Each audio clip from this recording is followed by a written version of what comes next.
Boa noite. Sejam bem-vindos ao Salão de Ideias. Esse é um dos 6 espaços de programação que tem a curadoria do Sesc São Paulo, na 23ª Bienal Internacional do Livro de São Paulo. Essa é a mesa de diálogos sobre fotografia e outras narrativas. Considerado um dos maiores fotógrafos do mundo, a obra do brasileiro Sebastião Salgado é uma lição de humanidade.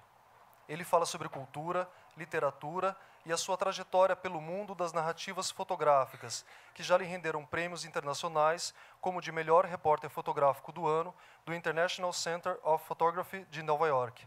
Salgado publicou vários livros, entre eles Gênesis, Êxodos e Trabalhadores. A mediação é do escritor português José Luiz Peixoto. Tenham todos um bom debate.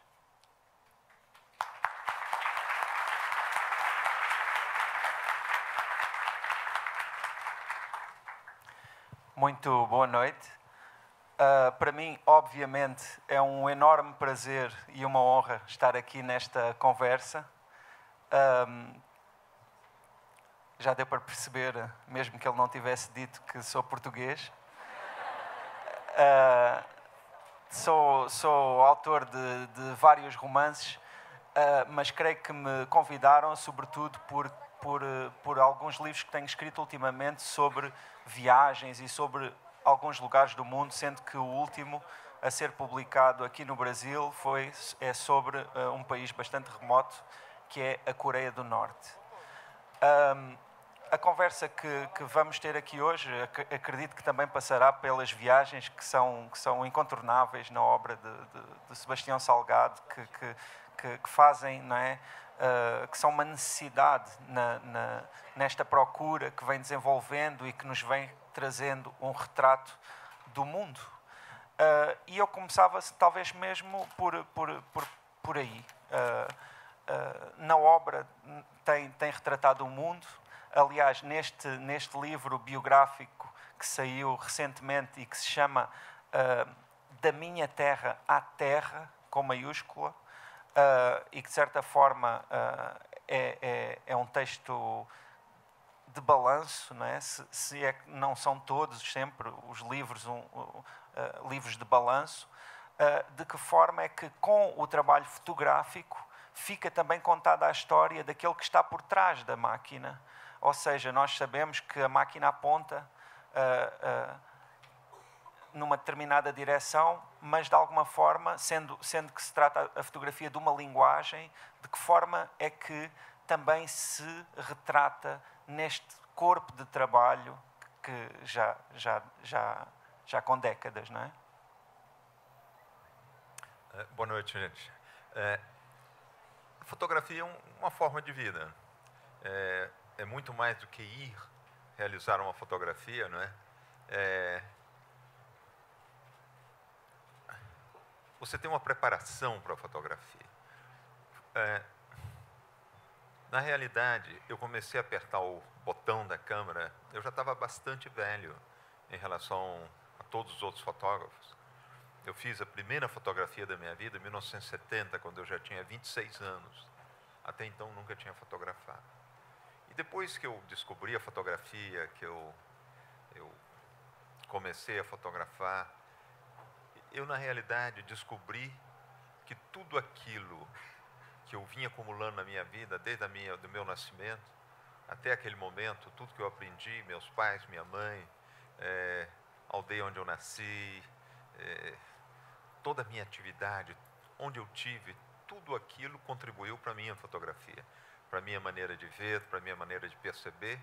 E quando você faz aquela intervenção naquela fração de segundo, porque é realmente uma fração, se eu pego esse livro Gênesis, que é um livro que tem mais de 500 fotografias, eu devo ter fotografado em média em 250avos de segundo. E naquela fração de segundo que você para a imagem, para o que está acontecendo, transforma em imagem, não é? Ali você materializa tudo. Você materializa o que você está vivendo, você conta a história que está acontecendo em frente de você, não é? E você conta a sua história. A sua história vem junto.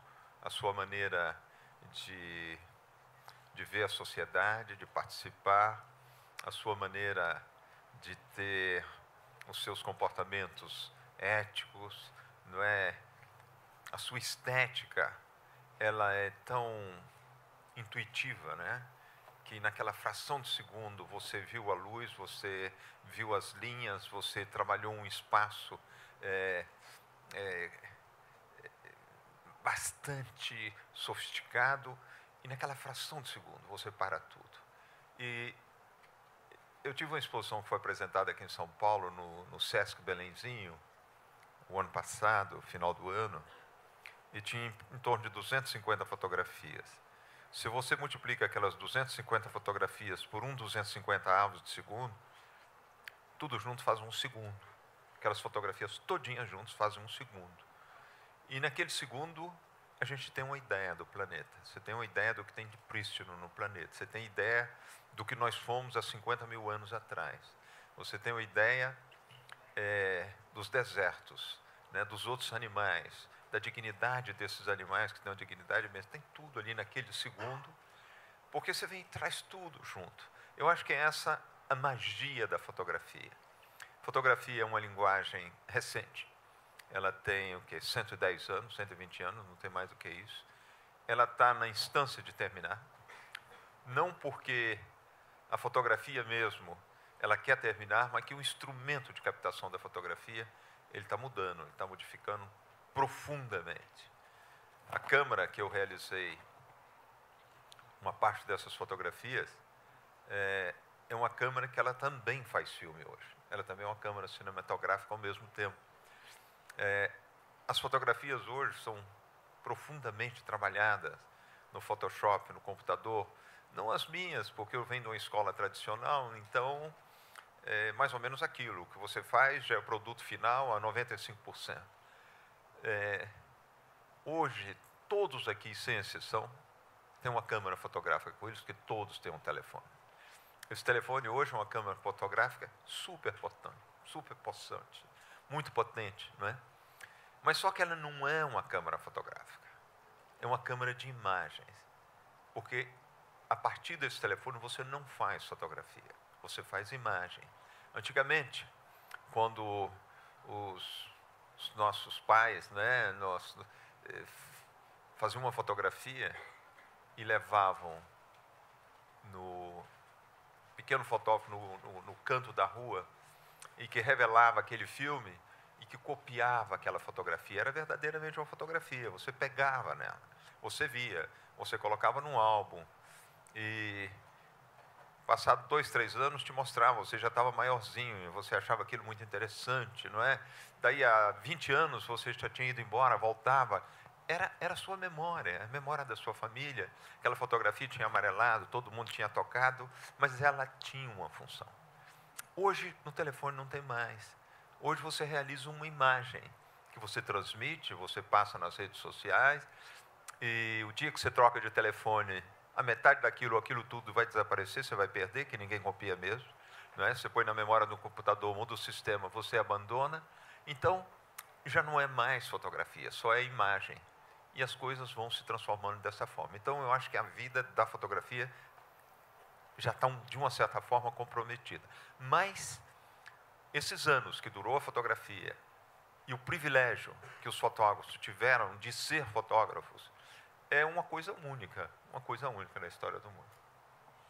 Mas sente que a fotografia tem futuro enquanto forma de comunicação, ou seja, as fotografias elas vão continuar a ser vistas no futuro, vai continuar a quem precise dessa informação? Olha, eu não sou um cientista social, eu não sei o que vai acontecer realmente. O que eu sinto é que as fotografias, nesses anos que eu faço fotografias, as coisas mudaram muito.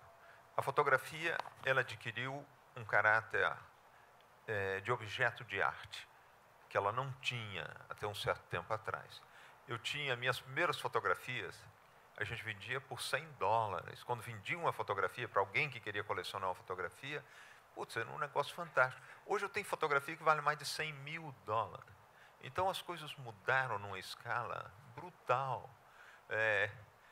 A gente esteve vendo em Paris, com a Lélia, no mês de novembro do ano passado, o Paris Photo, que é um grande encontro das galerias de fotografias do mundo inteiro, que se reúne em Paris, mais de 600 galerias. Eles, naquela semana, eles negociam centenas de milhões de dólares, talvez bilhões de dólares. Então, a fotografia passou a ser uma coisa de um valor colecionável que as pessoas levam para casa, os colecionadores, os museus. Então, ela passou a ter um outro caráter. E o que é interessante, que lá dentro daquele salão, a gente olhando, poucas são as fotografias que contam realmente a história da sociedade. A maioria daquelas fotografias foram feitas para estar ali, foram feitas como objeto de negócio. Aquilo ali foi feito para ser vendido. Então, tem muito pouco dessa história do fotógrafo. Então, ela vai mudando. A gente viu muito trabalho de pessoas que, na realidade, eles são artistas plásticos, que materializam o trabalho de um artista plástico na forma de fotografia. Então, pelo suporte de ser fotográfico, passa a ser fotografia, mas que, na realidade, não tem a emoção da fotografia. Não é? Eu acho que a fotografia, a verdadeira fotografia, é essa fotografia onde você adiciona tudo para realizar, onde você tem uma motivação ideológica, você tem uma participação, uma parte da fotografia é você que faz, uma outra parte você recebe de quem você realiza. Existe a aventura de fotografar, a aventura da viagem, o prazer de ir, de contar, não é? Da gente ser uma espécie de espelho da sociedade que nós vivemos. A gente só retrata. Por que a fotografia só apareceu há 100 e poucos anos atrás? Porque houve uma evolução tecnológica, houve uma evolução do sistema informativo que foi necessário ter a fotografia. A fotografia apareceu e, possivelmente, a evolução da nossa sociedade está indo em direção que, possivelmente, não será mais necessária a fotografia. Passa a ser outra coisa. Não é? A fotografia hoje você transforma ela de uma maneira profunda no Photoshop. Já não é mais aquele corte representativo da realidade que você participou. Então, eu acho que a fotografia, para te responder, a imagem vai continuar, a fotografia possivelmente não. Eu hoje, por exemplo, a quantidade de imagens que a gente vê é uma coisa fenomenal, não é? Só tem 2 linguagens no planeta que você não precisa de tradução, é a música e a fotografia. As outras, você escreve um livro, não é? Para ler o seu livro na China, nós precisamos adaptar, traduzir, não é? Um programa de televisão, ele tem que ser traduzido, adaptado, o filme é a mesma coisa. A fotografia e a música, não. O que eu escrevo em fotografia no Japão, eu posso ler na China, eu posso ler no Brasil, na França, em qualquer lugar. Então, é uma carga emotiva, né? Carregada, transformada em imagem. Então, eu acho que é isso que está mudando. Agora, essas mudanças não são ruins, nem são boas.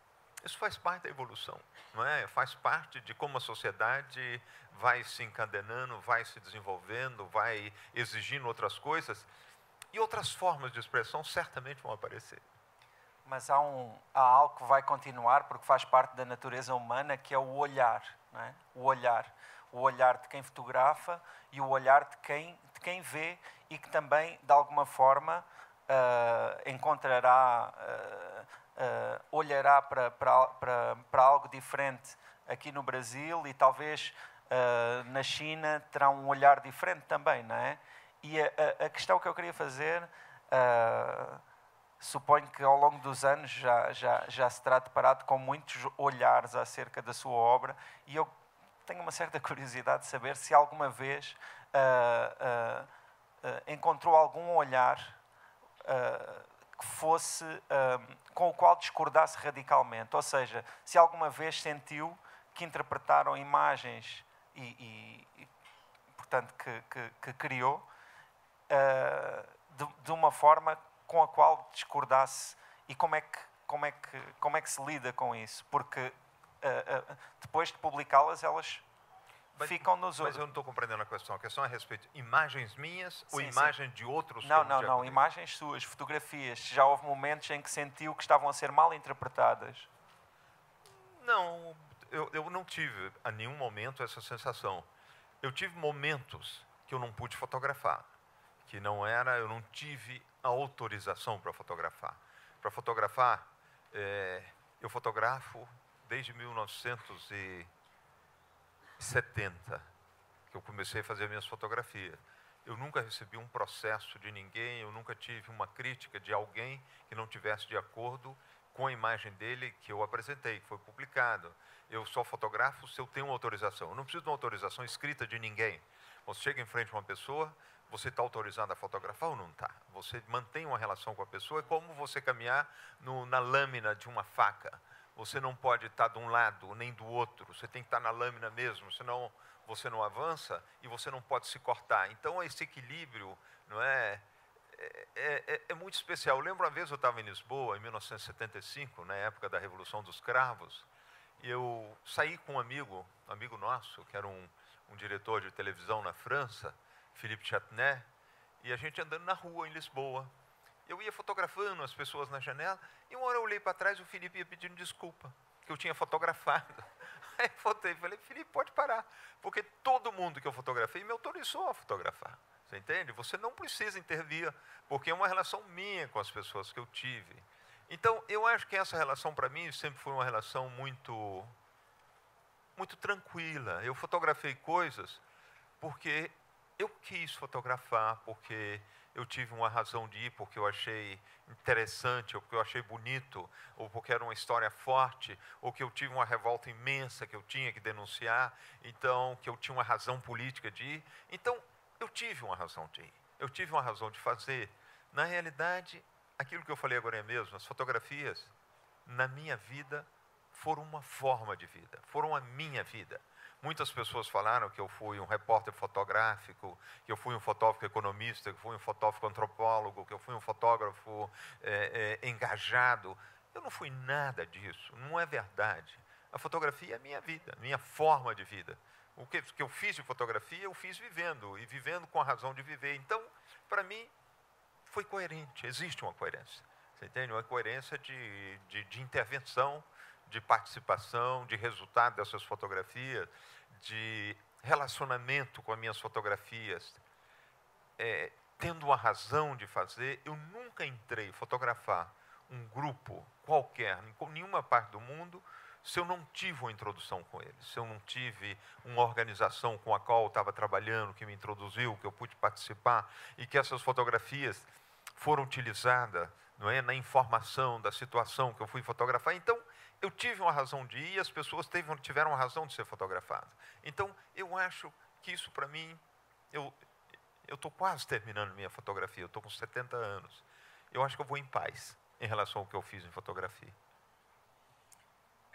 Estava falando de Portugal e eu lembrei-me que a primeira vez que o vi foi em 1997, em Coimbra, num momento em que estava a apresentar um livro chamado Terra, com a participação de um autor importantíssimo em Portugal, refiro-me a José Saramago, e que nessa altura, para mim, né, que já escrevi, embora nunca tivesse publicado um livro, foi também um momento muito especial a esse nível, até porque José Saramago acabou por ser um autor que alguns anos mais tarde mudou a minha vida, quando ganhei um prémio com o nome dele, e depois também ainda tive a oportunidade de partilhar com ele 10 anos de exemplo e de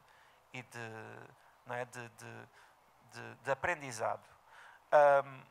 Aquilo que eu gostava de fazer, e é uma pergunta talvez um pouco egoísta, mas sei que no Brasil José Saramago também é um autor muito querido, é como é que foi essa experiência com José Saramago, que relação teve com ele, e já agora talvez alargando, também gostava de saber como é que é com as palavras, ou seja, com escritores e com livros, né, de literatura. Né?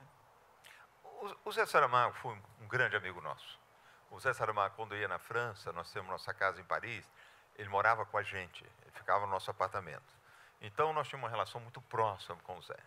E eu lembro até uma situação muito interessante.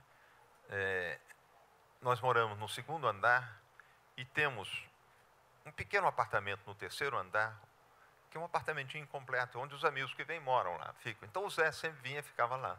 E o Zé já estava velho, a malinha dele era um pouquinho pesada, ele não queria subir, ele deixava a malinha embaixo e tirava as coisas essenciais dele dormir e deixava. E quando ele abriu a mala, as meias dele estavam num saquinho de renda, bonitinho, todo amarradinho, as cuecas igual. A Lélia olhou e falou, pô, Zé, isso é coisa de viado. Aí ele falou assim, é a Pilar pensa que eu sou paneleiro. Pá. Olha, engraçadíssimo. Olha, foi uma experiência muito forte o lançamento do livro Terra, que foi um movimento muito forte no Brasil, o movimento dos trabalhadores rurais sem terra. Foi o maior movimento social de toda a América Latina no século XX. Foi um movimento de uma potência imensa. E no momento que a gente fez esse livro, foi um momento de necessidade, de reconhecimento do movimento, e nós fomos 4 a realizar. Na realidade, o livro foi muito mais que um livro, o livro foi um manifesto. E foi a pessoa que desenhou o livro que criou, que é a Lélia, minha esposa, que está aqui, que desenha, que cria toda a parte de apresentação do meu trabalho, né? Então, a Lélia criou o manifesto, ela criou uma exposição, que pela primeira vez na história da fotografia, nós fizemos uma exposição tirada em 2.000 exemplares. Nós fizemos um kit de 50 fotografias, que foi vendido para o movimento, custavam $500, quem comprava podia fazer o que quisesse com as fotografias. E na rua de Lisboa tinha uma exposição na rua, tinha uma exposição no museu, tinha exposição em igreja, tinha exposição em sindicato. Nós saímos, fomos a Coimbra, fomos para todo lado em Portugal. De um lado eu fui por uma direção, o Zé em outra e o Chico Buarque em outra, eu e a Lélia fomos em uma e eles em outra, e fomos levando aquela exposição. Fizemos a primeira apresentação no Brasil, depois foi em Portugal, foi na Espanha, foi na França, na Alemanha. Então fizemos realmente a participação, a distribuição desse material, e essas exposições tiveram um impacto colossal. E o Zé, ele participou, o Zé era um militante, uma pessoa de uma seriedade absoluta, e nós tivemos momentos fantásticos nessas apresentações, que durou, sei lá, foi uma carreata que durou mais de um mês, a gente rodando nessas apresentações, e coisas muito interessantes. Um dia, outra história engraçada, nós estávamos aqui no hotel, aqui em São Paulo, na apresentação em São Paulo, nós estávamos no hotel César Parque, na Rua Augusta. O Zé Saramago, a Lélia, o Chico e eu. E a gente pegou um táxi para ir para a casa do Luiz Schwartz, da Companhia das Letras, né? Luiz fez um jantar, e o Lula, na época, participava na apresentação. O Lula veio, ele só era o diretor, o presidente do PT, ele sonhava ser presidente, mas ninguém acreditava que um dia o Lula seria presidente. Então estava todo mundo lá. E quando nós pegamos o táxi para ir, o táxi saiu do hotel, estava sentada a Lélia e eu, Saramago, no banco de trás. E o Chico sentou na frente, ao lado do chofer. E o chofer começa a dirigir o táxi, olha de lado e fala assim, uai, mas o senhor não é aquele seu Chico da televisão? Aí o Chico é muito inibido, o Chico falou assim, sou sim, senhor. O cara falou assim, puta merda, a televisão faz milagre, hein?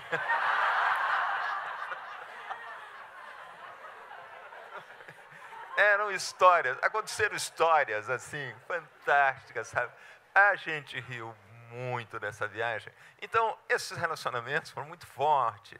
Nós fomos para Lanzarote depois com o Zé, e ficamos lá de férias uns dias. Então, o Zé Saramago, além de ser um grande escritor, um grande militante, um grande ser humano, uma pessoa fantástica, ele e a Pilar, fabuloso. Então, para nós, aquilo ali foi um movimento muito forte da nossa vida, e ligado àquele momento forte de Brasil, com as manifestações, o livro, nós fizemos, umas 8 edições do livro, né, em línguas diferentes, no mundo inteiro. O produto das vendas desse livro foi para o movimento criou aqui a sede dele, compraram a sede com o direito de autor do livro, o direito de venda dos posters, das fotografias que a Lélia criou. Eles compraram o terreno para fazer a escola Florestan Fernandes, que é a escola do movimento. Então, foi um momento maravilhoso da vida, você entende? De poder criar um manifesto, lançar e seguir o manifesto, viver o manifesto. E Mas e com as palavras? Porque esse livro biográfico foi escrito em parceria, não é? Teve também esse lado, não é? De passar estas histórias todas e de sintetizá-las todas, organizá-las numa narrativa que tem aquela construção. De que forma é que essas leituras também entram no seu trabalho e na sua maneira de ver o mundo? Olha, as palavras são muito importantes. Na realidade, muitas pessoas me perguntaram várias vezes: suas fotografias fizeram uma mudança, uma transformação em algumas coisas na sociedade. Eu falei: minhas fotografias jamais fizeram. Elas sozinhas não fizeram. Elas fizeram com as palavras, entende? Com as palavras dos autores que acompanharam, com as pessoas que desenharam. Você fala de um fotógrafo, nós temos uma equipe em Paris, onde a Lélia coordena, você entende? Que ajuda na constituição. Olha, o tempo de fotografia num livro, numa grande exposição, o tempo de fotografia é menos de 1%. O resto é tudo adicionado. E as palavras são muito importantes aí dentro, você entende? Na realidade, quando você faz fotografia social, você faz parte de um movimento. Você é um pedaço de um movimento. Então, as suas fotografias dentro de um movimento, elas são muito importantes. Fora desse movimento, elas não existem. Elas passam a ser simplesmente objetos de curiosidade. Mas se elas entram nesse movimento, elas pegam uma potencialidade e onde as palavras são essenciais.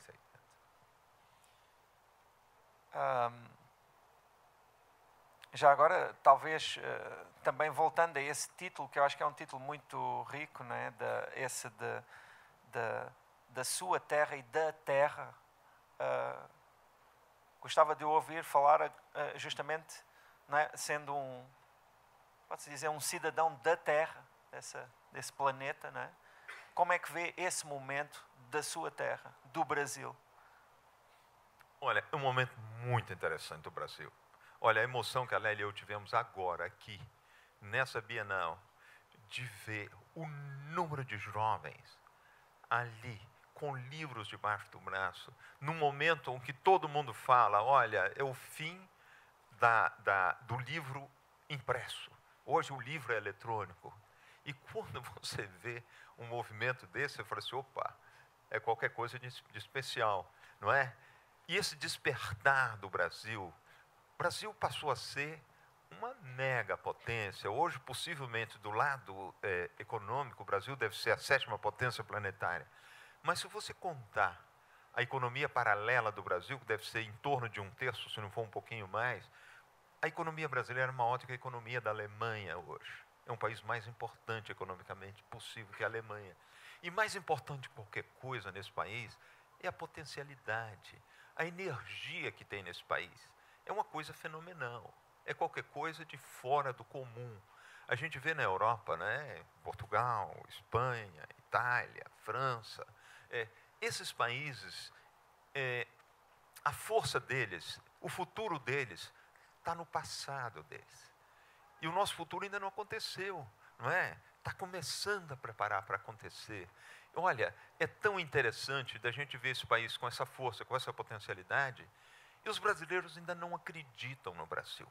Absolutamente todo mundo tem uma falta de autoestima por esse país, apesar do país ser mais forte que os brasileiros, empurrando eles para frente, não é? A realidade, a verdade brasileira, a produção, a urbanização, a curiosidade, as universidades, o novo saber, não é? Essa grande dinâmica, as grandes instituições, isso aqui é um grande país do planeta. Mas os brasileiros ainda não sabem, não é? Eles desfazem do Brasil a todo nível, não acreditam, acham que tudo é de mentira, e quando na realidade é muito mais do que isso.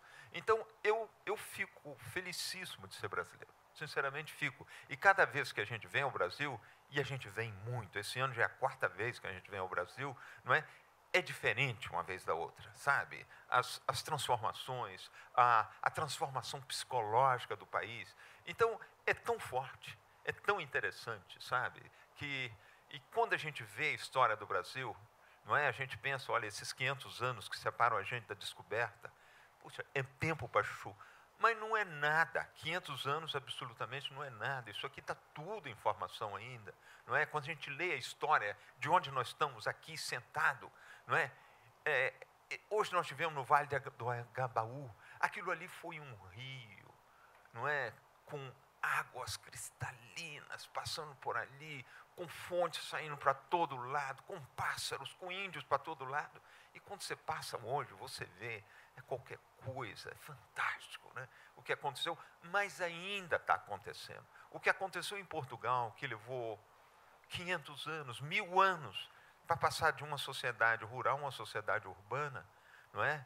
Nós passamos em 40 anos. Isso aqui foi um acelerador de partículas, não é? Quando a Lélia e eu moramos aqui em São Paulo, antes de ir para a Europa, em 1998, eu era estudante de economia, eu estava na USP aqui fazendo economia, isso aqui tinha 5 milhões de habitantes, você entende? Hoje tem 5 vezes mais, hein?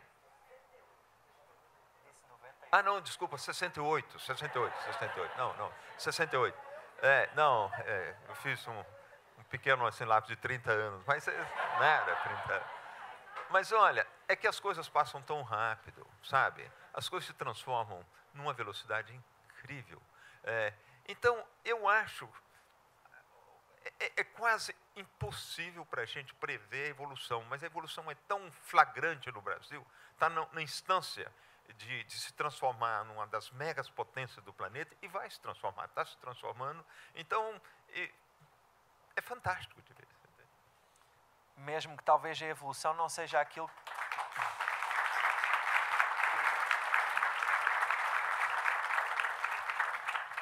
Mesmo que talvez a evolução não seja aquilo que muitas vezes se quer fazer crer que a evolução é. Digo isto a pensar no projeto que vocês têm lá em Minas.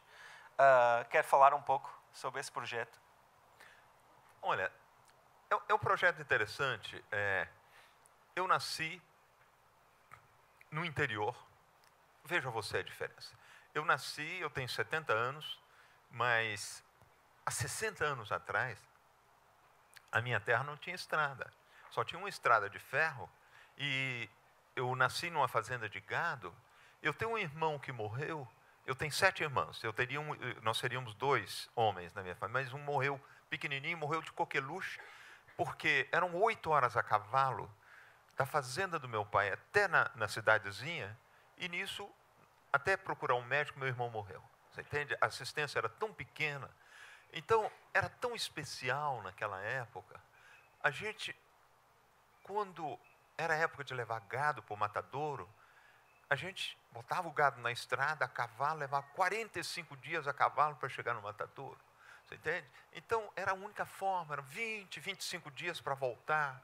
Então, as coisas eram outras. Isso foi tão rápido que mudou, que transformou, que chegou. A fazenda do meu pai, nessa época, dos meus pais, tinha mais de 50% de cobertura de Mata Atlântica. A gente passava o rio, nós tínhamos um grande rio, o Rio Doce, atravessava o rio ali do outro lado, a 1 quilômetro de onde a gente estava. Quem assassinava alguém na minha cidade e atravessava o rio, nunca mais era encontrado. Eles entravam numa mata que ia terminar na Bahia. Eram centenas, milhares de quilômetros de mata. A gente via aquela floresta, a gente que estava que nunca poderia acabar, jamais poderia acabar. E acabou. Acabou. Foi tudo destruído. Hoje, a minha região tem menos de 1% de cobertura de floresta. Inclusive, a fazenda dos meus pais acabou como acabou toda a região. E houve uma época que eu estava fotografando, eu fiz um livro, um corpo de trabalho, que foi apresentado aqui em São Paulo no ano 2000 no Sesc, no Sesc Pompeia. E esse trabalho me fez mal, me machucou. Eu vi coisas terríveis, uma violência extrema na África, aquele genocídio que houve no Ruanda, eu fotografei, tive naquilo, aquilo me fez tão mal que eu parei de fotografar. Foi na época que meus pais ficaram velhos e passaram aquela terra para a gente. E quando a Lélia e eu recebemos aquela terra, era uma terra, a terra estava tão morta como estava morta, a terra completamente destruída, ecologicamente terminada.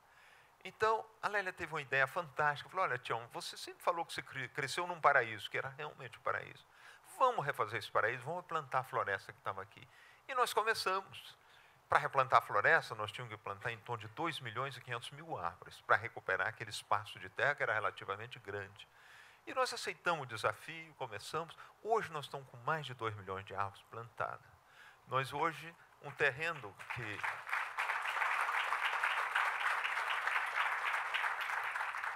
Um pedaço de terra que não tinha mais água.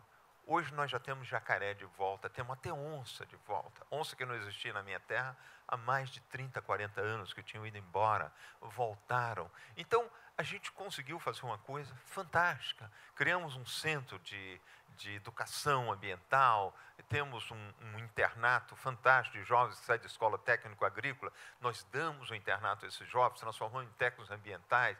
Temos curso para escolas primárias da região, se transformou num projeto fantástico. E hoje, o nosso rio, que foi um rio navegável quando eu era jovem, a parte do Baixo Rio Doce, era navegável, os navios, os barcos saíam de Vitória, subiam o rio, vinham até uma cidadezinha do Espírito Santo chamada Colatina, não é? E era fantástico. Hoje, você atravessa esse rio caminhando com água no joelho.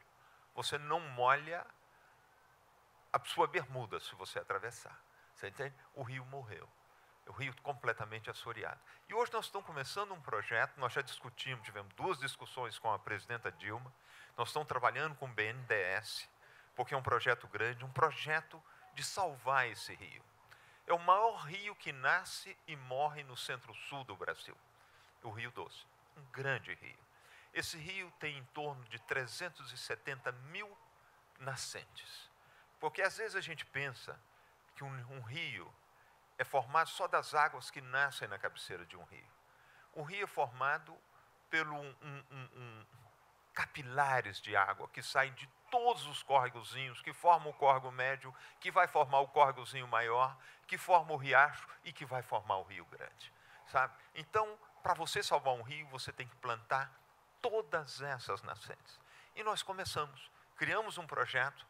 É um projeto que precisa de muito recurso, que é um projeto que vai durar mais de 30 anos, mas nós vamos salvar esse rio. Nós já fizemos o piloto, já plantamos em torno de 1.200 nascentes, conseguimos fundos de várias empresas, do Banco do Brasil, da Helicidade de Portugal, a EDP participa com a gente, a Companhia Vale do Rio Doce, a Fundação Príncipe Alberto de Mônaco. O Príncipe Alberto esteve aí lá em Aimorés outro dia, lá no projeto, é um amigo nosso, ele está participando também. Então, nós conseguimos fazer o piloto e hoje nós criamos o projeto e a gente deve começar a plantar o ano que vem. Então, olha, é uma técnica muito simples. Olha, todo mundo aqui nessa sala que tem cabelo, quando vocês tomam banho, se vocês não usam um secador de cabelo, levam umas 2, 3 horas para secar o cabelo. Nós, os carequinhas, em 2 minutos está seco, não é? Olha, quando não tem árvore no solo, é igualzinho. A árvore é o cabelo da terra. Você pega em torno de uma nascente, você planta 200, 300 árvores, você cria uma zona de proteção, de sombra, de umidade, porque quando chove, as árvores, através das raízes, captam uma grande quantidade de umidade. Os galhos que caem, as folhas, você cria uma zona de umidade, e aquela zona de umidade, ela vai liberando aquela água devagarinho para as nascentes, e que leva 6, 7 meses para que aquela umidade saia quase toda e você garante a vida das nascentes. Por que vocês estão sem água em São Paulo hoje aqui? É porque foram mortas todas as nascentes de todos os rios em volta, não existe mais água. Fica esperando a água da chuva. Quando chove, enche aquilo tudo. Mas se não chover como não está chovendo agora, os rios não têm mais capacidade de prover água para aquelas nascentes. Então, nós estamos nesse processo, nós estamos começando, nós devemos plantar em média entre 200 e 300 árvores por nascente. O total de 370.000 nascentes, nós vamos estar plantando em torno de 100 milhões de árvores nesses próximos 30 anos. E nós vamos plantar. Nós estamos com um projeto no BNDES, é um projeto que vai custar caro, ele vai custar entre 2 e 3 bilhões de reais. Então as pessoas falam, puxa vida, mas custa uma fortuna. Mas não custa uma fortuna não, porque esses jatos que o Brasil está comprando da Suécia, cada um, não é, custa uma fortuna. Isso é preço só de 4 jatos. Com esses 4, o Brasil está comprando 30 ou 40 aviões, só 4 aviões. Com 4, nós recuperamos o Rio Doce inteirinho. Não é? Então, isso vai ser o piloto para recuperar todos os outros rios do Brasil que estão morrendo. Então, nós estamos nesse processo de plantar, de transformar, de fazer. O que é interessante na vida é que você começa algumas coisas, não é como nós começamos esse projeto, através só da vontade de recuperar aquele pedacinho de terra que a gente tinha, e que foi, nós fomos criando uma tecnologia, fomos descobrindo que a gente estava criando uma tecnologia de recuperação ambiental. Nós criamos a escola de transmitir essa tecnologia. Nós fomos passando, hoje nós estamos na instância de recuperar um rio. Criamos um enorme laboratório de semente. Hoje tem o maior viveiro de plantas nativas do estado de Minas Gerais. Nós temos uma capacidade de produção de 1 milhão de árvores por ano. Agora nós estamos passando o nosso viveiro a 5 milhões de mudas para esse projeto novo. Então, o que é interessante, você começa uma coisa por acaso, e você chega a uma coisa, às vezes, enorme. Não é? Então, eu acho que essas relações, essas proporções, é que eu acho que é o futuro da humanidade. É o que garantiu a nossa história. As ideias, não é? Às vezes você sonha, você materializa um sonho, e daquele sonho você materializa um segundo, e as coisas vão mudando. Então, eu acho que é isso, que é essa dinâmica, essa força interessante. Nós estamos num processo de degradação do nosso país. Mas eu acho que nós temos uma potencialidade muito forte também de recuperação. É questão de informação e questão de vontade de fazer. Eu acho que a gente pode refazer uma grande parte das terras que nós destruímos nesse país e que nós não precisamos mais delas, porque elas estão tão degradadas que deve ser uma boa metade dessas terras que nós podemos transformar outra vez em floresta e garantir a sobrevivência e o conforto de todo mundo outra vez.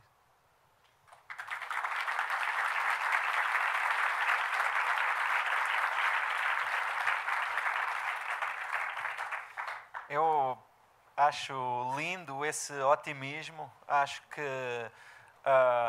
ele está presente na sua obra, mesmo quando se vê aquelas pessoas em condições muito difíceis, elas têm sempre a sua dignidade, e a sua dignidade é composta também pela sua esperança, que também está lá, e falou no Ruanda, e eu gostava de perguntar, se é que há resposta, não é? Como é que se mantém esse otimismo depois do Ruanda, depois de tantos momentos difíceis que já assistiu também? Pois é, são processos, né? Eu acredito muito numa análise da evolução através da dialética. Você tem momentos, eu lembro quando eu trabalhando no Ruanda, quando eu estava terminando esse corpo de trabalho que chamei de Êxodos, que foi a exposição que a gente fez aqui no Sesc Pompeia, eu não acreditava mais na espécie humana. Eu achei que a gente estava indo diretamente contra uma parede, que a gente era uma espécie programada, que a gente não tinha direito de viver, não é? Depois que a gente começou esse projeto aqui no Brasil, lá no Vale do Rio Doce, o otimismo voltou, eu comecei a acreditar outra vez, uma árvore ela é tão importante e tão parte desse planeta quanto um ser humano. Nós temos um enorme egoísmo na nossa espécie de acreditar que só a gente que é importante, que nós somos a única espécie racional. Isso é uma mentira profunda que contaram para todos nós o tempo todo. Todas as espécies, sem exceção, são racionais, inclusive as espécies vegetais, as espécies minerais, tudo tem uma racionalidade. E a racionalidade da evolução. E nessa evolução de bilhões de anos, não é isso? Nós criamos um grande corpo de inteligência, de leis que regem esse nosso planeta, não é? Então, olha, se a gente considera a idade do universo, do tamanho daquela parede que está ali atrás, aquela maior parede, o ser humano possivelmente tem entrado no último milímetro daquela parede. A evolução é muito maior do que a gente. As outras espécies, tantas espécies que são mais velhas do que a gente, não é? E que são todas tão importantes quanto a gente. E nós, começando esse projeto, lá no Vale do Rio Doce, nós descobrimos isso. Nós descobrimos a importância das árvores, a importância das formigas, a importância dos cupins, dos pássaros, das cobras, dos escorpiões, não é? Das onças, dos jacarés. É o nosso reino. Nós fazemos parte do reino animal, não é? E eu lembro fotografando nesse livro que a Taschen publicou, que nós vendemos aqui no Brasil, que tem vários aqui, eu já estou vendo, não é? Chamado Gênesis. Eu lembro que eu estava fotografando em Galápagos. Eu estava fotografando uma iguana. Quando eu li para aquele animal, eu falei assim, olha, essa iguana tem muito mais de um dinossauro do que a minha. Eu senti mesmo uma certa aversão à iguana, aquele réptil. E eu aproximei da iguana e comecei a fotografar. E eu fotografei a pata da iguana. E a pata da iguana é a pata de um guerreiro da Idade Média com aquelas cotes de maio, com aquela proteção, não é? Aquelas proteções metálicas, o guerreiro da Idade Média tinha, igualzinho, não tinha diferença nenhuma. E aí eu comecei a ver que eu era primo da iguana. Se a gente voltasse atrás, nós saímos todos, sem exceção, de uma célula de base. E essa célula evoluiu de maneira diferente. Um momento qualquer, eu fui em direção a ser um ser humano, a iguana foi em direção a ser uma iguana. Mas se a gente voltasse atrás, no momento nós íamos ser o mesmo, não é isso? Então, nós somos todos parentes. Nós dependemos todos uns dos outros. Eu tive oportunidades, fotografando nesse projeto Gênesis, eu lembro uma vez no Alasca, eu tinha um aviãozinho que me deixava num ponto qualquer, no Brooks Range, que é a cadeia de montanhas do Brooks, que é uma cadeia maravilhosa, que está na beira do Oceano Ártico, já dentro do Círculo Polar Ártico. Muito frio, muito especial, mas eu estava no verão, dava para viver perfeitamente. Então esse aviãozinho me deixava e ia embora. Ele vinha me buscar 10 dias depois. Eu armava a minha barraca e eu saía de 3 horas da manhã, porque lá eram 24 horas, nessa época do ano, 24 horas por dia, luz. Então, eu saía às 3 horas da manhã, começava a subir. Eu fazia uma ascensão, às vezes, de 1.000, 1.200 metros, que era uma ascensão forte. Mas eu podia ir devagarinho, ali para as 10 horas da manhã, eu estava chegando lá em cima. Eu me sentava, esperava a imagem. Eu via a mudança da luz, os ventos, a tempestade que estava formando daquele lado, a erosão que os ventos provocaram naquelas montanhas durante milhares de anos, né? Aqueles pequenos vegetais, aquelas deformações foram marcadas por aquela grande quantidade ali como é que chama? Quando você tem uma grande quantidade de neve que corre de uma vez, que cai, como é que é? Avalanches, a marca das avalanches. Rapaz, a partir de um momento, eu era um pedaço realmente do planeta. Eu era o planeta era eu. Olha, a identidade era tão grande, tão forte, que somos nós somos o planeta, nós somos a natureza, nós fazemos parte da espécie animal, nós somos um animal. O fato da gente ter saído, deixado o nosso planeta, porque morando em São Paulo, morando em Lisboa, morando em Paris, em Pequim, nós não moramos mais no nosso planeta. Nós saímos do planeta. Nós deixamos as outras espécies, nós viemos para aqui, nós nos isolamos. Mas eu acho que esse movimento tinha que ser feito em direção ao planeta. Nós temos que voltar ao planeta. Nós temos que, pelo menos espiritualmente, nós não vamos morar mais na selva, mas espiritualmente nós temos que voltar.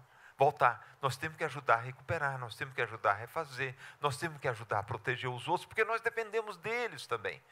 Nós temos, é uma cadeia de interação total aí dentro. Então isso eu pude compreender, eu pude me aproximar, eu pude ver. Então eu acho que é isso que nós tínhamos que fazer. Só tem uma garantia da nossa sobrevivência, só uma, não tem duas. E a gente voltar a ser parte do nosso planeta. Nós estamos deixando de ser parte do nosso planeta. Um momento qualquer, a gente risca de desaparecer, porque nós mesmos estamos criando a condição do nosso desaparecimento. Então, eu acho que esse movimento tem que ser feito. Nós temos que criar esse momento, mas eu tenho quase certeza que se eu estou pensando assim, é porque está começando a haver uma acumulação de informações que me permitiu pensar assim. E se eu estou pensando assim, tem muita gente pensando assim. Nós estamos começando, possivelmente, a pensar dessa forma. E isso pode levar a gente a criar de volta essa ligação que nós rompemos, que nós perdemos, que nós vamos ter que criar outra vez. E que eu tenho uma esperança grande que num país dinâmico como o Brasil, onde tudo está se fazendo, onde tudo é jovem, a gente acredita, a gente vai voltar. E onde tem isso que você acabou de falar agora mesmo, esse otimismo. Esse otimismo que é quase uma inocência, você entende? Mas que é uma inocência forte, uma inocência pura, uma inocência boa, você entende? Estava a ouvir falar sobre a evolução do ser humano, sobre as mudanças da luz, e estava a pensar numa outra medida, que é a medida da vida de cada um, não é? E estava a pensar que evolução é que reconhece no seu trabalho, no seu olhar, desde lá dos anos 70, ou de quando pegou na tal máquina pela primeira vez, até agora? Muita e nenhuma, ao mesmo tempo. Olha, eu tenho um livro que está aqui, está sendo vendido, um livro feito sobre a África.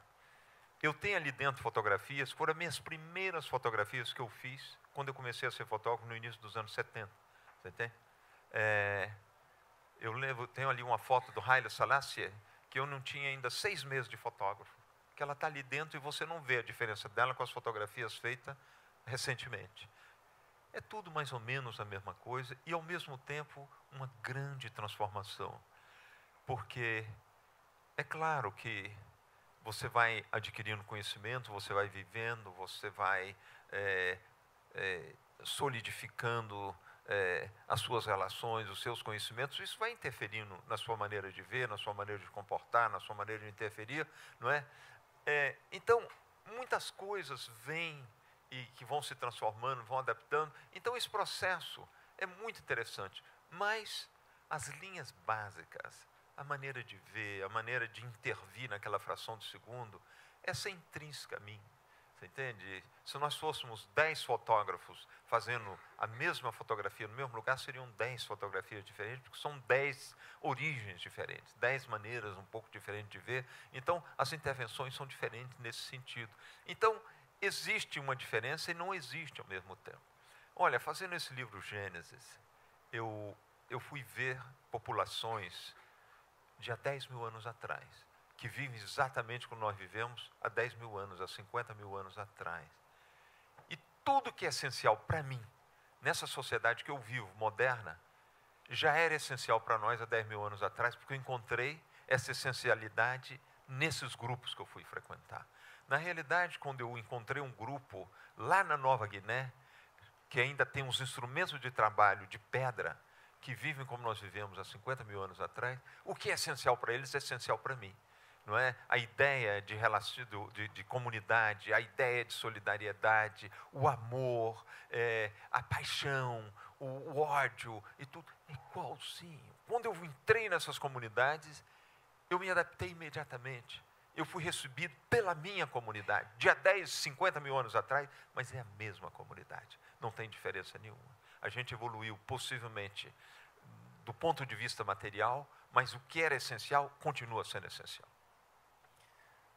Há pouco disse que estava chegando ao fim das fotografias que queria fazer, mas eu, não fique zangado comigo, mas eu não acredito. Eu tenho essa... nem precisa acreditar. Porque, não é, olhando para projetos como esse do Gênesis, que é um projeto, se não estou em erro, de 7... Quantos anos foi? 8 anos. 8 anos, né? 8 anos de fotografia.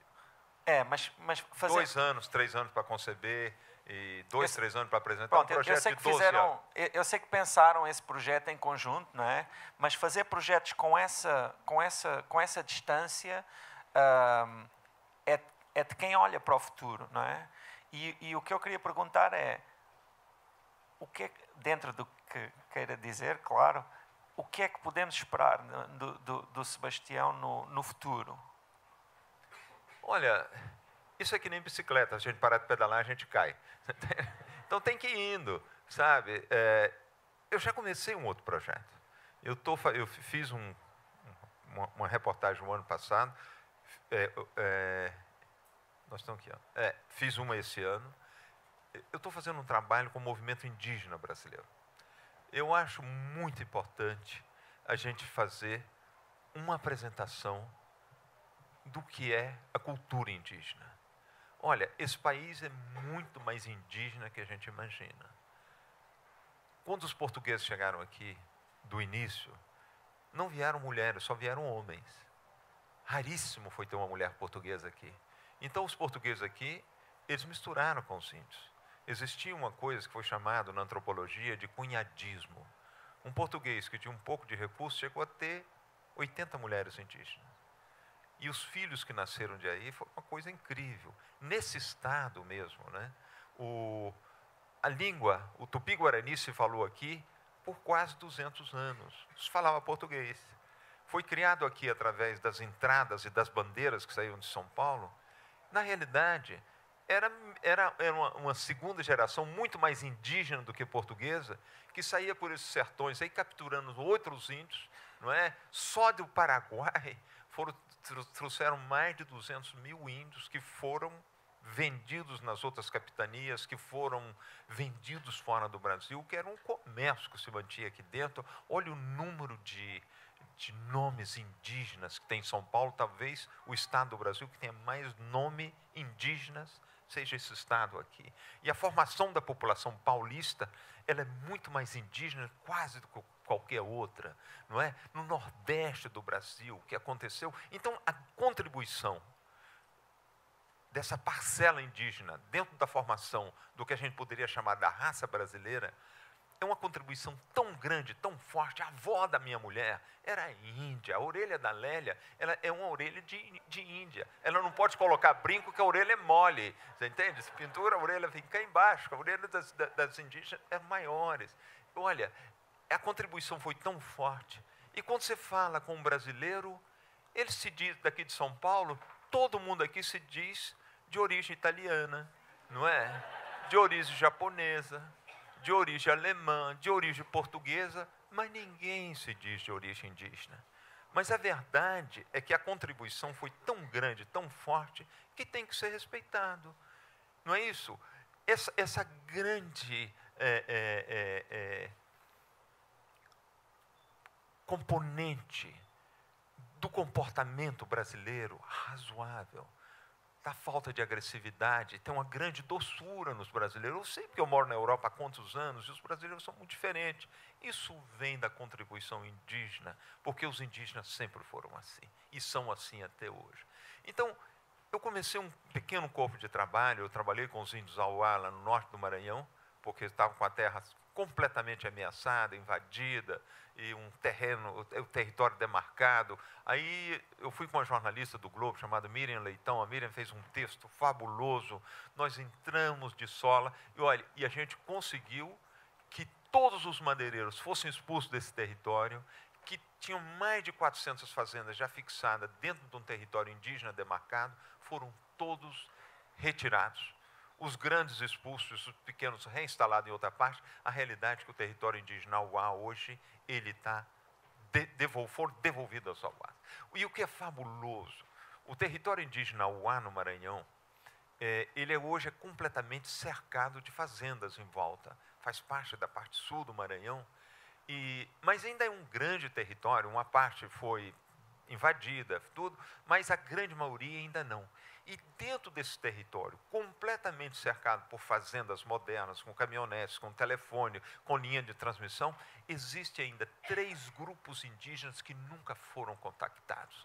É um negócio, assim, surrealista, você imaginar que ainda tem lá dentro índios que vivem como os nossos índios viviam quando os portugueses chegaram aqui, e que ainda estão lá dentro. Existem mais de 100 grupos dentro da floresta amazônica brasileira que nunca foram contactados. Então, é uma coisa tão fantástica. O Brasil tem umas coisas muito especiais.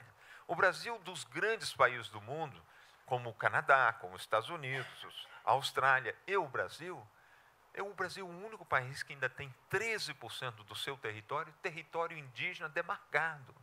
Não é? E esses outros países já transformaram, os índios já vivem em campos de concentração há muito tempo, como nos Estados Unidos, como no Canadá. Os aborígenes na Austrália foram inteiramente destruídos. E isso graças a essa espécie de tolerância, a essa espécie de história que veio sendo formada, que a costa foi sendo conquistada, mas a parte do interior não.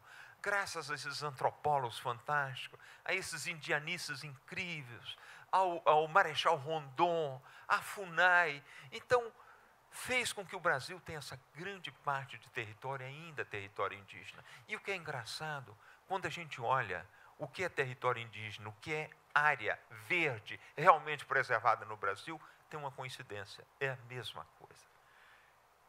Eu vejo o agronegócio querendo penetrar nessas terras.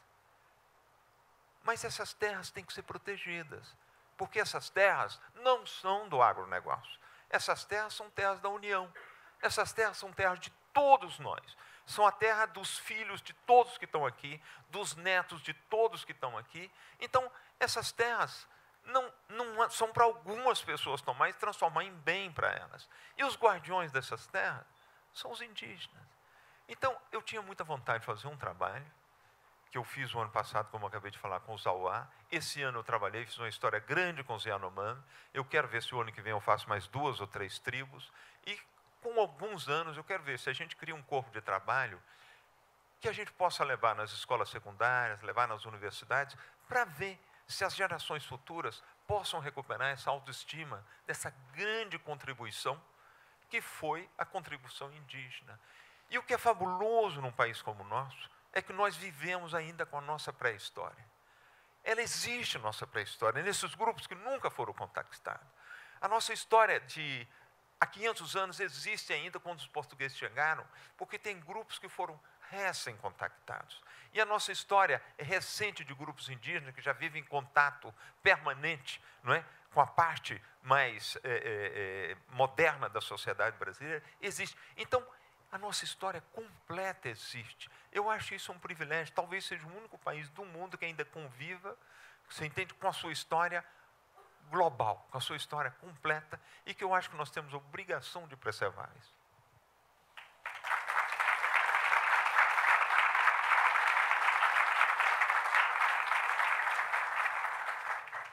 Eu acho, pronto, o aplauso também fala por si, mas eu acho fascinante, porque sinto que no seu discurso artístico, ideológico, de certa forma, está presente um elemento que é um elemento fundamental na fotografia e na vida, não é? Que é o tempo.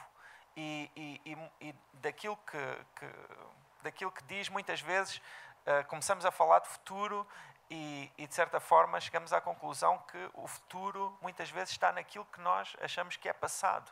Ou seja, são duas direções que, na vida real, não são lineares, não é? Esta foi só uma pequena observação minha, por espanto. O que eu queria agora era que outras pessoas também tivessem a oportunidade de colocar as suas questões e oportunidade de... Pronto, eu peço desculpa que eu não consigo assim, né? Não sou como esses animais que há nas Galápagos que têm olhos à volta da cabeça inteira, então eu não consigo se calhar ver toda a gente, mas eu pareceu-me que a primeira pessoa foi aquela senhora ali.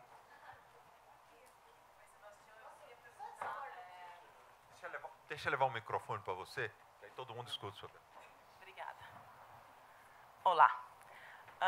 Eu queria perguntar se o senhor teve alguma inspiração, algum fotógrafo que inspirou, porque eu vejo alguma semelhança do seu trabalho com o Ansel Adams, tanto nas fotos branco e preto, quanto nessa paixão pela ecologia e pela natureza.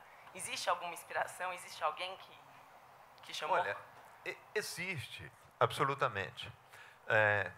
Tem vários fotógrafos que eu tive o privilégio de conviver com alguns fotógrafos que fizeram parte da grande história da fotografia. Por exemplo, o George Roger, que foi um dos fundadores da agência Magno, o Cartier-Bresson. Pessoas que foram realmente amigos. Nós estávamos falando com o Marcos, um rapaz que trabalha aqui também na edição de livros, não é? sobre um fotógrafo americano que acabou de morrer, morreu há 6, 7 anos atrás, o Gordon Parks, que a gente conheceu, conviveu com ele. Então, a gente conheceu o Avedon, o Richard Avedon, que foi um desses grandes fotógrafos. A gente teve um convívio fantástico. Quando eu trabalhei na agência, como agência Magnum, me ajudaram muito, principalmente na sistematização do meu trabalho, de como editar, de como centrar as histórias, de como selecionar, de como permanecer, não é, numa ideia de longo prazo, tudo isso. Mas a minha fotografia, ela na realidade, o que me influenciou muito, foi lá o Vale do Rio Doce, onde eu nasci. Foi as montanhas, lá do centro, lá de Minas Gerais, onde eu cresci. O meu pai, eu era menino, pequenininho, meu pai não gostava de andar a cavalo. A fazenda era muito grande, então ele andava a pé. Levava horas, a gente saía de manhã cedo, voltava à noite. E ele me levava por determinados pontos para me ver, principalmente na época de chuva, quando começava a época de chuva, com aquelas nuvens fabulosas, com aquelas luzes que penetravam através daquelas nuvens, em cima daquelas montanhas. Foi das coisas mais impressionantes e mais bonitas que eu vi. Essas luzes, essas nuvens, se encontram na minha fotografia. Isso eu trouxe comigo, isso veio dali. O que você acabou de falar sobre o tempo, eu aprendi a medir o tempo. Porque quando a gente saía a cavalo para levar o gado no matadouro, que a gente levava 45 dias, nós fazíamos uma viagem imensa. Mas só que essa viagem imensa não era tão longa assim. Porque outro dia veio no nosso projeto ambiental o André Illy, que é da empresa de café Illy na Itália, que trabalha com a gente, veio de avião. E o dia que ele foi embora, ele me levou. Eu vim para São Paulo com ele, e o avião fez em linha reta, saindo da nossa cidade até a cidade de Campos, no Rio de Janeiro, onde a gente levava o gado. Pelo tempo que o avião voou, foi mais ou menos meia hora, a gente calculou em 300 quilômetros. A gente gastava 45 dias para fazer 300 quilômetros. Mas a gente fazia com gado mais ou menos 15 quilômetros por dia, 20 quilômetros. Mas era muito interessante. Aí o tempo tem a distância do tempo. A gente vivendo numa sociedade como a gente vive atualmente, que é essa sociedade toda acelerada, né, toda medidinha, você pega um avião, pá, você já chegou, você pega um carro, você vai trabalhar sentado, um trem te leva. As distâncias são grandes, mas elas são muito curtas ao mesmo tempo, porque você vai muito rápido. E quando a gente saía a cavalo, você ia contornando um córrego, você não podia passar com gado ali, você contornava um rio, você subia uma montanha, naquela fazenda você não podia passar. E aquele pedaço, que em linha reta são só 300 quilômetros, acabavam sendo milhares de quilômetros para você ver. Sabe? Você ia observando cada canto daquela estrada, cada pedacinho de um rio, cada pedra, você via cada pedra maravilhosa, você via cada folha incrível, e o formato daquela folha, o contorno daquela folha, aquilo é uma distância imensa se você vê cada pedacinho, sabe? Então, o pedaço, as nuvens do céu, você olhando, você passando. Então, essa ideia do tempo, eu trouxe comigo. Isso veio dentro. Para eu poder realizar uma história, como eu acabei de falar aqui, que eu passei 8 anos, eu só podia realizar essa história se eu aceitasse que eu tinha que viver 8 anos da minha vida. Por exemplo, eu fiz uma caminhada no norte da Etiópia, fazendo as fotografias desse projeto Gênesis, fiz 850 quilômetros a pé, caminhando, a pé porque não tinha estrada, nas montanhas. E dá para a gente fazer, você pode ir, e caminhando 850 quilômetros, você vê tanta coisa, você participa em tanta coisa. Essas coisas eu trouxe comigo aí dentro. Então, esses fotógrafos, que eu tive uma grande admiração, foram grandes senhores, que também viveram a vida deles em função do passado deles, você entende? Eles me ajudaram a centrar, mas a imagem, a minha intervenção, ela é minha, eu trouxe comigo, você entende? Eu fiz. Eu tenho uma grande admiração pelo Ansel Adams, porque eu imagino o que ele viveu. Os prazeres que eu tive realizando as minhas imagens das montanhas, das árvores, dos espaços, eu imagino o que ele teve, porque eu vivi de uma maneira tão forte isso, sabe? É tão interessante. Então, Na fotografia, dificilmente você pode dizer que um fotógrafo foi influenciado por outro. Ele foi... A vida de um fotógrafo é uma coerência. É uma coerência de maneira de ver, de maneira de pensar, ideológica, ética, sabe? Então, é esse grupo de coerências que faz uma intervenção naquela fração de segundo que você vai adicionando, você vai a um trabalho. Então, eu acho que é isso para mim que é importante.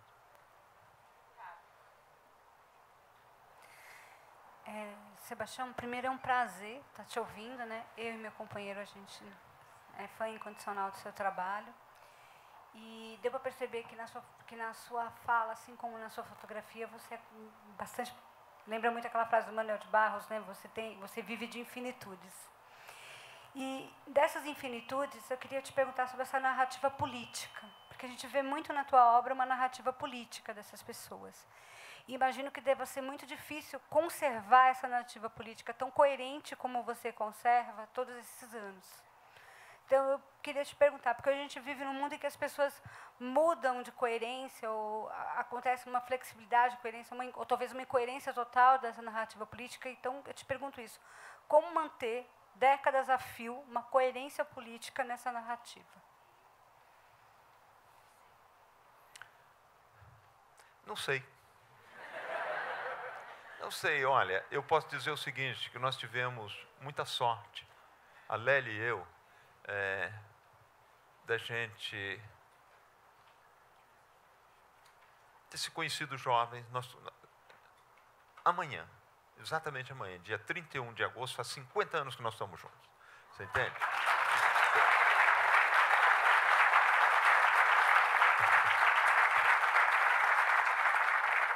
Nesses 50 anos, a gente teve a oportunidade de construir muita coisa. E foram uma série de coincidências, de agressões, de coisas boas, de coisas menos boas, que foram acontecendo e que permitiu a gente de seguir uma trilha, você entende? Que nós tivemos a oportunidade de escolher a nossa vida. Nós, por exemplo, novinhos, nós entramos no movimento de contestação no Brasil, movimento político, e tivemos que sair do Brasil. Então, nós corríamos o risco de ser torturados, de ser mortos, nós éramos subversivos. Mas, merda, quando eu saí do Brasil, eu era um subversivo de 24 anos. A Lelinha é uma subversiva de 21 anos. Nós éramos meninos, novinhos, não é isso? Mas numa época assim tão dura aqui nesse país, foi uma época de uma repressão muito grande. O fato de a gente ir para a França, a gente ter isolado da influência da nossa família, da influência do nosso meio repressivo aqui no Brasil, não é? Da gente ter participado numa série de coisas. E um momento na minha vida, eu quis abandonar eu estava preparando um doutoramento em economia na Universidade de Paris, eu quis abandonar e eu quis ser engenheiro mecânico. Eu quase fui para a União Soviética, para a Universidade Patrício Lumumba, para fazer um curso de engenharia mecânica. Aí nós fomos, eu e a Lélia fomos até Praga, encontrar um senhor chamado Roberto Morena, que fazia parte do Comitê Central do Partido Comunista Brasileiro, que era um colega do tio da Lélia, que o tio da Lélia foi também um dos fundadores do Partido Comunista no Brasil, Amerindo Vanik. Aí encontramos com o Roberto, ele falou assim, olha, gente, eu acho que vocês estão muito enganados, porque aqui, desse lado do mundo, já acabou. A burocracia tomou o sistema. A oligarquia destruiu um ideal comunista nesses países. Vocês não venham. Se vocês querem militar, ficam na França, militam com os imigrantes portugueses, não é? Que estão lá na França, vocês falam português e tudo, mas não venham. Ele convenceu a gente de não ir. Então, se nós tivéssemos ido, teria sido outra vida. Mas nós voltamos, nós fizemos. Eu desculpo fotografia, eu viro fotógrafo. A Lélia aqui era pianista. A Lélia, aqui em São Paulo, ela terminou o conservatório em Vitória, estava aperfeiçoando em piano, dava aula de piano aqui em São Paulo, dava recitais e fazia... Chegou em Paris, ela mudou, ela virou arquiteta, foi fazer arquitetura, foi desenhar. Então, a vida, você batia de um lado, ela te mudava a direção, você ia, ela te mudava de outro, e a gente acabou fazendo uma trajetória. Agora, eu te dizer, olhando de hoje, daqui, de trás para frente, do fim para o início, você pode fazer uma análise. Você diz, houve uma coerência ideológica, houve uma coerência ética, mas muito fruto do acaso. Mesmo o nosso projeto ambiental, lá no Vale do Rio Doce, quando nós começamos, nós não tínhamos ideia nenhuma de fazer uma recuperação ambiental, ecológica, dentro do movimento ecológico. Nós só queríamos plantar um bocado de árvore e recuperar aquele pedaço de terra que estava totalmente destruído. Você entende? A verdade era essa. E acabou se transformando hoje nos maiores projetos ecológicos do Brasil. Então, essas coisas são muito, muito especiais. Olha, eu fiz um livro chamado Trabalhadores. E quando nós queríamos fazer Trabalhadores, nós queríamos fazer uma homenagem ao trabalhador. Porque eu fui economista e dentro de um modelo, modelo de produção, você tinha o trabalho, o capital e a tecnologia. Tá, nós queríamos fazer uma homenagem à parte principal, que era o trabalho, era a mão de obra, não é? O que motivou a gente, a vida inteira da gente estudar o marxismo e tudo, era a classe trabalhadora. Então nós fomos fazer, porque também a gente viu que estava terminando a segunda grande revolução industrial, com a chegada de máquinas inteligentes na linha de produção, de computadores, de robôs. O trabalho estava sendo diferenciado. Milhares de trabalhadores estavam perdendo o emprego, o trabalho passou a ser muito mais um trabalho técnico, especializado. Na realidade, já não era um homem mais que produzia, o homem tomava conta da máquina que produzia. Então, eu saí pelo mundo fotografando, e eu acabei fotografando o que eles chamaram depois de globalização. Eu não sabia que era globalização. Fotografando a globalização, não é? Sem saber que eu estava fotografando a globalização, a gente viu que o fato desses grandes centros industriais que estavam sendo criados no mundo, no Brasil, na Índia, na China, que eram grandes indústrias do norte do país que estavam procurando outros portos, não é? Para se ancorar onde tivesse mão de obra barata, onde tivesse mais matéria-prima, onde se produzisse de uma maneira mais global, porque o produto tinha que ser vendido nesse momento no mundo inteiro. Eu fotografando isso, a gente viu que estava havendo uma completa reorganização da família humana. Então eu falei, putz, eu vou fazer uma história sobre os movimentos de populações, e fui fazer. E acabamos fazendo um corpo de trabalho que representou, não é isso? Essa grande corrente migratória que houve no país, e esse trabalho houve uma coincidência. Então, é muita coincidência, é muito acaso, é muita coisa. Então, olhando de hoje, parece que houve uma escolha. Mas a gente não escolheu, não, a vida que escolheu. Você entende? A gente foi seguindo a vida. Boa noite. O senhor disse que é feliz por ser brasileiro, e eu me sinto mais feliz ainda por o senhor ser brasileiro. A gente está aqui ouvindo o trabalho, a obra. A gente conhece o trabalho do senhor há algum tempo. Nós somos fotógrafos, ela profissional, eu amador. E eu queria fazer uma pergunta em relação à fotografia. Com essa tese do fim da imagem, todo mundo aqui é fotógrafo, todo mundo tem uma câmera. A imagem, eu concordo com tudo que o senhor disse, eu vivo isso, eu sinto isso. Eu sempre tenho como referência, né, uma foto que o senhor fez na Sibéria, que a história, acho que eu vi isso no Roda Viva, se eu não me engano. O senhor aluga um jipe de um grupo de nômades, né? E aí eu penso que aquela fotografia, ela foi criada, ela foi idealizada, ela foi imaginada para poder existir. E, ao mesmo tempo, tem essa questão da imagem que está dando lugar à fotografia. Que conselho o senhor daria para nós, fotógrafos, que ainda temos muita coisa para fazer? O senhor realmente não vê uma perspectiva nesse sentido? Não, olha, o que eu falei agora é mesmo. Nós estamos num processo evolutivo, não é isso? A imagem está se transformando. Quem faz fotografia hoje são só os fotógrafos. Os fotógrafos que vivem da fotografia, que gostam, que materializam a imagem, que transformam ela realmente em fotografia. As outras pessoas todas que faziam não fazem mais. Então, é essa grande fotografia, a grande corrente da fotografia que está terminando.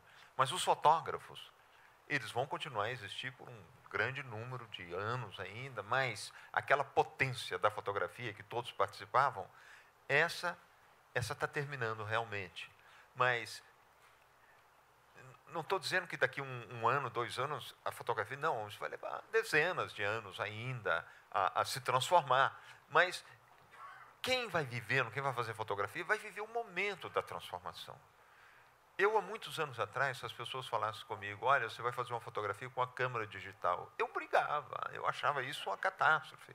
E hoje eu sou o maior adepto do digital. Hoje eu fotografo com o digital, arranjei umas malandragens para mim fazer o digital exatamente como eu fazia com o negativo, termino exatamente da mesma maneira, termino com o negativo também e tudo, mas me adaptei. Mas é nessa evolução que a gente vai. Você entende que a gente vai fazer? É não ter medo, porque é dessa forma que a sociedade vive e nós somos parte dela. Nós somos a superestrutura, parte alta, não é isso? O que está acontecendo na infraestrutura, na produção, na transformação, que vai levar a toda a modificação, a transformação das ideias e dos comportamentos. Então, nós vamos ser parte disso. Isso é tranquilo, isso é normal. Agora, se eu tivesse que dar um conselho, a Lélia e eu damos aula na maior escola de fotografia do Japão. A gente vai lá muito, a gente trabalha com os jovens, e o único lugar que a gente dá aula, que a gente começou há muitos anos, a gente se adaptou bem, a gente gosta muito de ir em Tóquio, então a gente dá aula nessa escola. Então, o conselho que a gente dá para esses jovens, para fazer esse tipo de fotografia que eu faço, e que nós trabalhamos junto, né, eu e a Lélia, eu acho que a pessoa tem que ter uma boa compreensão da sociedade que ele vive. Então a gente aconselha os jovens, fala, olha, quando você identificar realmente que você quer ser fotógrafo, para você fazer uma fotografia completamente coerente, você tem que voltar para a escola.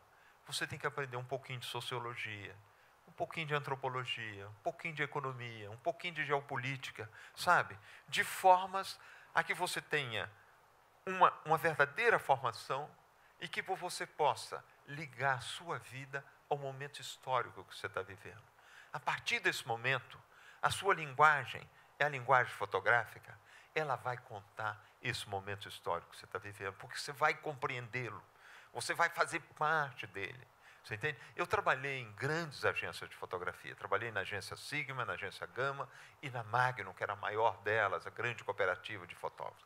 Olha, eram pouquíssimos os fotógrafos que tinham uma verdadeira formação e que ligavam a fotografia deles com o momento histórico que eles estavam vivendo. Eram excelentes enquadradores, faziam fotos de uma composição perfeita, de uma luz perfeita, mas que não eram capazes de ligar um trabalho ao outro, de fazer com que a fotografia dele fosse o reflexo da vida deles dentro da sociedade deles. Então, para isso, eu tive dentro da sua questão, eu tive uma sorte imensa de eu ter podido fazer um curso de economia, e eu fiz uma economia que não era economia de empresa, eu fiz uma economia, a macroeconomia. Eu fiz finanças públicas, eu fiz contas nacionais, eu fiz tudo ligado ao movimento econômico de um grupo maior, de uma nação, de um Estado, não é? E que isso, na realidade, é sociologia quantificada. Então, eu tive essa formação que me ajudou muito, muito. Na hora que eu fiz minhas opções, mesmo se foi por acaso, você entende? Se eu fui bati de um lado, fui empurrado para o outro, fui indo, mas fui dentro de uma certa coerência, que essa compreensão da minha sociedade me foi dado. A Lélia também, porque ela fez uma formação de arquitetura, e os arquitetos são os primos maiores dos fotógrafos, porque eles também trabalham com espaço. E a formação dos arquitetos são muito próximos da formação dos economistas, sabe? Tem uma grande quantidade de informação social dentro da formação deles. Então, essa coerência que eu acho que a gente precisa ter. Se a gente tiver a oportunidade de ir, de ver, de estudar, sei lá, para você compreender o Brasil, pega um livro do Darcy Ribeiro, olha, e vê o que é a Constituição do Povo Brasileiro.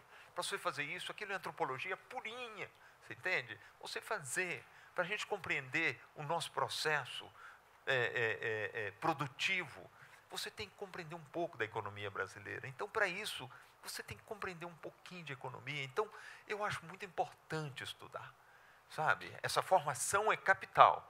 E uma hora que você tem isso, e você é fotógrafo, você vai viver a história da sua comunidade, você entende? Você vai contar ela através de imagem. Na realidade, fotografia é uma escritura. Como você faz a sua escritura em letras, nós fazemos imagem, você entende? E se essas imagens podem ser coerentes, como o trabalho de José Saramago foi coerente com a história dele. Porque era um trabalho da sociedade que ele viveu, um trabalho de crítica, de análise. Você entende? Na fotografia é a mesma coisa, não tem diferença. Então, eu acho que é muito importante, eu acho, talvez eu esteja enganado, mas, do meu ponto de vista, a formação. Mais que qualquer outra coisa. Eu acho que não podíamos ter terminado melhor uma conversa sobre narrativa e sobre fotografia e, essencialmente, sobre vida. Resta-me agradecer muito a generosidade desta partilha e também a simpatia da vossa presença. Muito obrigado. Boa noite.